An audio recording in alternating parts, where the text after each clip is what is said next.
ఒక్కసారి కొమ్మూరి గోల్డ్ కి కాల్ చేయండి. తాకట్లో ఉన్న మీ బంగారాన్ని విడిపించి మార్కెట్ ప్రైస్ కి వాళ్ళు కొనుక్కుని మిగతా డబ్బులు మీకు ఇచ్చేస్తారు. తెలుగుదేశం పార్టీ ప్రధాన కార్యదర్శి, ఆంధ్రప్రదేశ్ ఐటీ మరియు విద్యాశాఖ మంత్రి నారా లోకేష్ ఇప్పుడు లోకల్ మీడియాను మాత్రమే కాదు, నేషనల్ మీడియాని, ఇంటర్నేషనల్ మీడియాను కూడా ఆకర్షించాడు. మే 17 అనేది నారా లోకేష్ గారు తన జీవితంలో గుర్తుపెట్టుకోవాల్సిన రోజు.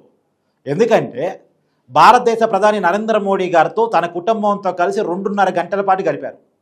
2014లో సార్వత్రిక ఎన్నికల్లో గెలిచాక మోడీ గారు ప్రధానమంత్రి మొదటిసారి అయ్యారు. 19 ఎన్నికల్లో గెలిచాక రెండోసారి, మొన్న 2024 సార్వత్రిక ఎన్నికల్లో గెలిచాక మూడోసారి. ఇప్పటికీ 11 సంవత్సరాలుగా మోడీ గారు ప్రధానిగా ఉన్నారు. కానీ 2.5 గంటల పాటు ఏ ప్రాంతీయ పార్టీ నాయకుడికి కానీ, ఏ జాతీయ నాయకుడి కుటుంబానికి కానీ నరేంద్ర మోడీ గారు అంత సమయం కేటాయించలేదు. ఏదో అఫీషియల్ రివ్యూలు, దేశానికి సంబంధించిన, రక్షణకి సంబంధించిన, లేదు పార్లమెంట్లో ప్రవేశపెట్టాల్సినటువంటి బిల్లులు, చట్టాలు, ఇలాంటి విషయాల్లో అఫీషియల్ రివ్యూస్కి మోడీ గారు టైం కేటాయించారు తప్ప, ఒక వ్యక్తిని పిలిచి, అతని కుటుంబాన్ని కూడా పిలిచి ఇంతసేపు టైం కేటాయించడం అన్నది ఈ 11 సంవత్సరాల్లో మోడీ గారు లేదు. ఇప్పుడు నాకు గుర్తున్నంత వరకు 2015లో చంద్రబాబు నాయుడు గారికి ప్రత్యేక హోదా బదులు ప్రత్యేక ప్యాకేజ్ ఆంధ్రప్రదేశ్కి ఏ రూట్లో ఇవ్వాలి అనే దాని మీద అఫీషియల్ రివ్యూ, ఆ రోజు ఆర్థిక శాఖ మంత్రి అరుణ్ జైట్లీ గారు, నీతి ఆయోగ్ చైర్మన్గా ఉన్న వ్యక్తి, వీరంతా కలిసి మోడీ గారితో కలిసి దాదాపు 2 గంటల పాటు రివ్యూ చేశారు. చంద్రబాబు నాయుడు గారు ఎక్కువ టైం మోడీ గారితో కలిపిన టైం అది 2 గంటల పాటు, అది కూడా అఫీషియల్ రివ్యూ. ఇక జగన్మోహన్ రెడ్డి గారికి సంబంధించి లీడర్ ఆఫ్ అపోజిషన్గా ఉన్నప్పుడు 1 గంట పాటు నరేంద్ర మోడీ గారితో భేటీ అయ్యారు, అది హైయెస్ట్ టైం. తర్వాత ముఖ్యమంత్రిగా ఉన్నప్పుడు అర్ధ గంట, 20 నిమిషాలు, ఒకసారి 40 నిమిషాలు, ఐ థింక్ ఆ సబ్జెక్టు కరప్షన్, ఇది ఎక్కువ టైం జగన్మోహన్ రెడ్డి గారు మోడీ గారితో భేటీ కావటం అనేటువంటిది. కానీ నారా లోకేష్ గారు కుటుంబంతో కలిసి ఏకంగా 2.5 గంటల పాటు మోడీ గారితో గడిపారు. ఇది మనం చాలా కీలకంగా చెప్పుకోవాలి.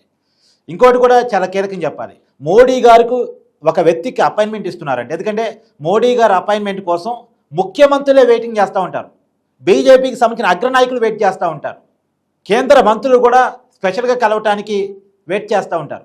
అంత ఈజీగా మోడీ గారు అపాయింట్మెంట్ దొరకదు.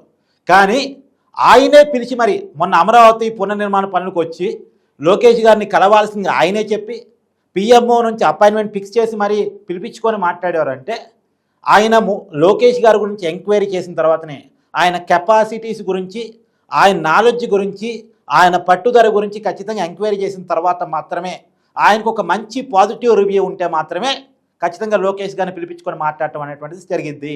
కాబట్టి నిజంగా లోకేష్ గారు ఒక నాయకుడిగా అచీవ్ అయ్యారు అంటానికి మోడీ గారితో 2.5 గంటల పాటు ఏ ప్రాంతీయ పార్టీ లీడర్కి అవకాశం లేని విధంగా గడపటం నిజంగా లోకేష్ గారు ఒక అచీవ్మెంట్ అని చెప్పాలి.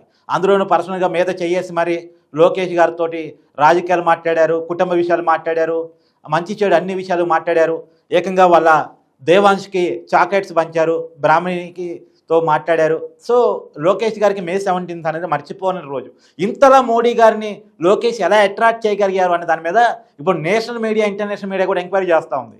అంతర్జాతీయ నాయకులు మోడీ గారిని కలవాలనుకుంటారు, జాతీయ నాయకులు మోడీ గారిని కలవాలనుకుంటారు, కానీ ఆయనే పిలిచి 2.5 గంటల పాటు గడపటం ఏంటి, ఈ దేశంలో ఏ నాయకుడికి లేని లోకేష్ గారికి అంత ప్రయారిటీ ఇవ్వటం ఏంటి అనే దాని మీద పెద్ద చర్చ నడుస్తూ ఉంది.